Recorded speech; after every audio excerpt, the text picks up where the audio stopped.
সকলের কাছে আমার অনুরোধ, ভিডিওটা দেখে একটু সকলে শেয়ার করে দিও প্লিজ। আমরা এটা ফজরের নামাজ পড়ে তো রাস্তাতে আমরা হাঁটতে বেরিয়েছিলাম। তো রাস্তায় হাঁটতে বেরিয়ে এটা হচ্ছে ক্যাঁসারপাড়। তো ক্যাঁসারপাড়ে এই রাস্তার তে হাঁটতে বেরিয়ে দেখলাম যে এখানটা একটা ফুটো।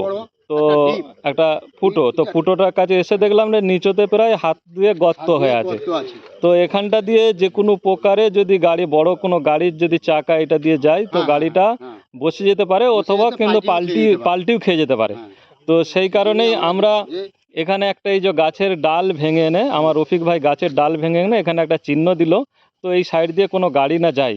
তো এইটা একটা বিরাট ইমানের কাজ। তো রফিক ভাই তুমি যেটা করেছো তো মাশাআল্লাহ খুব ভালো। মানুষ এটা দেখে হ্যাঁ, যে 1-1.5 হাত ডিপ, হ্যাঁ, সেই জন্যে এই রাস্তার যারা করেছে তার দিকে একটু অবশ্যই দেখে এসে কাজটা ঠিক করা করে হবে দেওয়া বলে দরকার। ওই জন্য আমরা একটা গাড়ির আচ্ছা, গাছের মানে একটা চিহ্ন হ্যাঁ দিই। হ্যাঁ হ্যাঁ হ্যাঁ, গাড়ি এই সাইড দিয়ে না যায়। মাশাআল্লাহ তোমার এইটা খুব ভালো, এর জন্য তোমাকে আমি অসংখ্য ধন্যবাদ জানাই। এই কাজটা খুব ভালো কাজ, এটা একটা বড় ইমানের অঙ্গ। তো আমাদের সকলকে এইগুলো দেখে হ্যাঁ দেখে কাজগুলো করা দরকার। যে যে কোনো রাস্তায় যে আমরা হাঁটছি একটা ইট পড়ে আছে, একটা কাঁটা পড়ে আছে, এইগুলো সব আমাদেরকে সাইড করে দেওয়া দরকার। এইগুলো একটা আমার খোলা হ্যাঁ স্লিপ খেয়ে মানুষ হ্যাঁ পড়ে যাবে, হ্যাঁ হ্যাঁ সেই জন্য আমাদের যেটা করা হ্যাঁ হ্যাঁ আমার হ্যাঁ